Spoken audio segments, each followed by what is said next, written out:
In 1991, the fighting game genre would change forever when Street Fighter II hit arcades, leading to an abundance of brawlers attempting to follow the success of Capcom's Shining Star.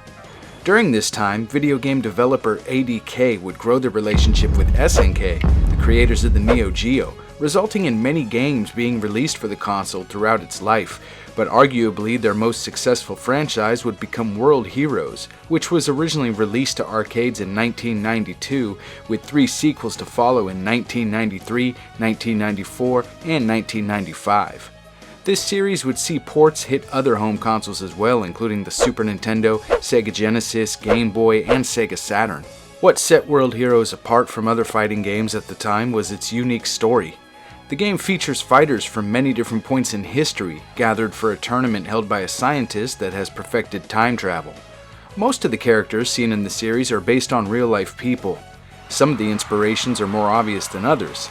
Kim Dragon is a famous martial arts movie star, based on the likeness of Bruce Lee.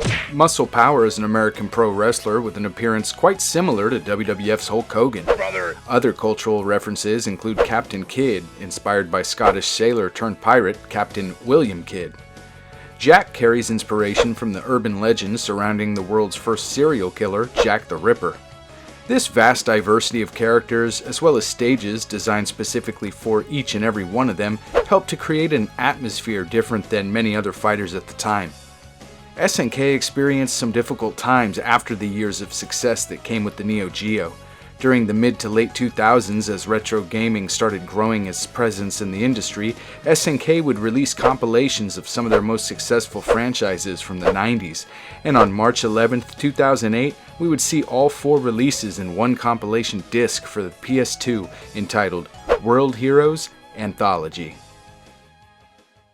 The first release in the series, 1992's World Heroes, would feature 8 playable characters, each with their own unique movesets, complete with special attacks that the genre had been known for during this era of gaming.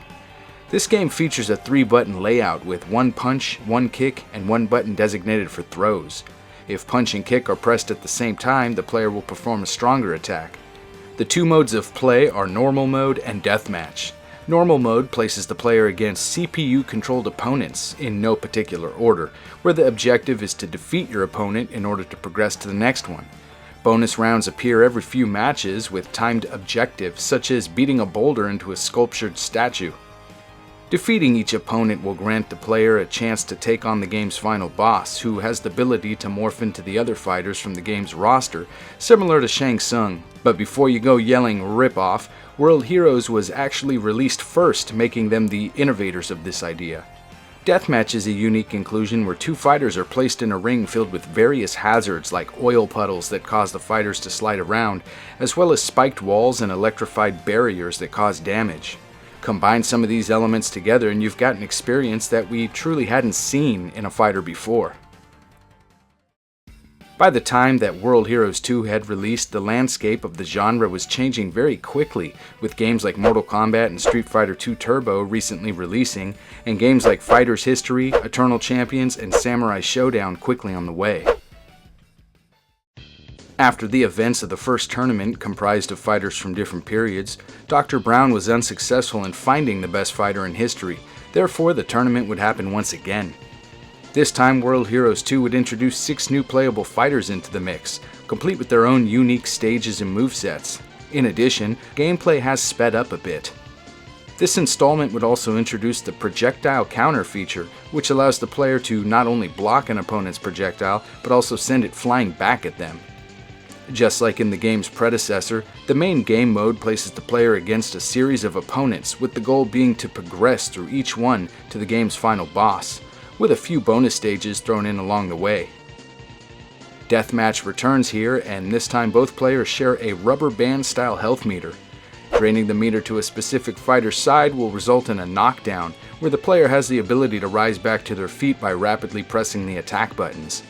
If the referee counts to 10 before the fighter gets up, the match is over. It's not uncommon for the timer to expire due to this back and forth life meter. With the addition of new fighters, faster gameplay, and new techniques, World Heroes 2 would improve upon the foundation that was built for the first title, but ADK wasn't finished with the franchise yet. Capcom was popularizing the concept of releasing sequels with minor updates. Such was the case with Super Street Fighter II Turbo, which hit arcades in 1994. ADK would borrow this idea with the release of World Heroes 2 Jet, an updated version of the 1993 World Heroes sequel. In addition to the returning cast of fighters, we would receive 3 new characters in the form of 2 sub-bosses which are playable, and a new final boss named Zeus. Some minor tweaks include faster gameplay and the ability to perform dashes.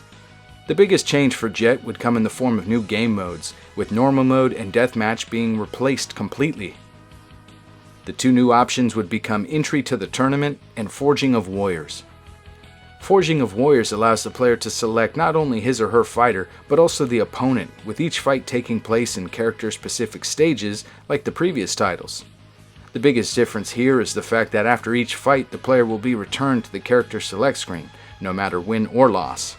This is more along the lines of a single match mode, as there is no way to truly progress with no boss battles present here. Entry to the tournament starts off with the player facing a series of group battles, this time in stages consisting of crowds of onlookers.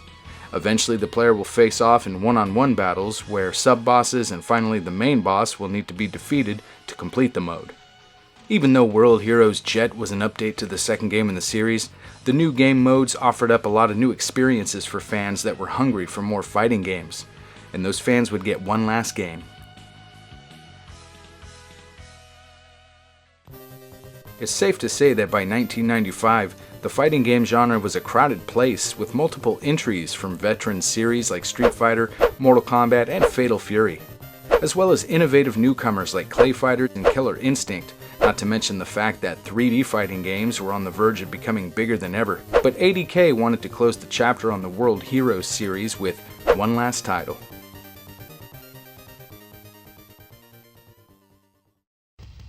World Heroes Perfect would hit arcades in 1995 and would become the series' most ambitious title yet.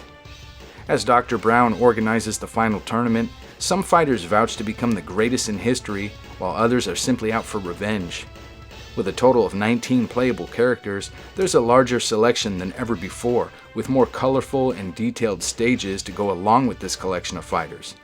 Though we never see redrawn sprites throughout the entirety of this series, they do appear more vibrant and sharp here in Perfect. We would also see the biggest change in control layout here, with 2 buttons assigned for punching attacks and 2 for kicks. Pressing any 2 of the same attacks together will result in a stronger version of said strike, allowing for more strategy than we've seen in previous installments. In addition, each player now features a special move that can be performed by pressing what would be the A, B, and C buttons from the arcade layout all at the same time. This move will dish out more damage to the opponent when the player's life meter is less than 50% filled. We also see the addition of the more traditional super moves popularized during this time in the genre, here known as ultimate moves. Once the player's special meter is filled, a lengthy command can be entered to perform one of these devastating blows.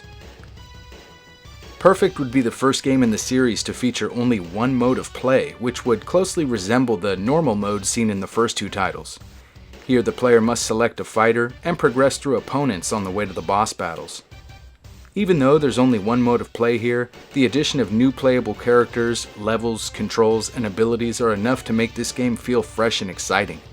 But ADK would close the chapter on the series after Perfect, and other than a few cameos from fighters here and there, we wouldn't hear from the series again. In addition to all 4 of these fine games on one disc, we see the inclusion of the color edit mode, which allows for each character sprite from each game in the series to be customized to the player's liking. In addition, soundtracks for each title are offered up in their original form or arranged, and while I'm a sucker for the original music, these newer versions sound great as well.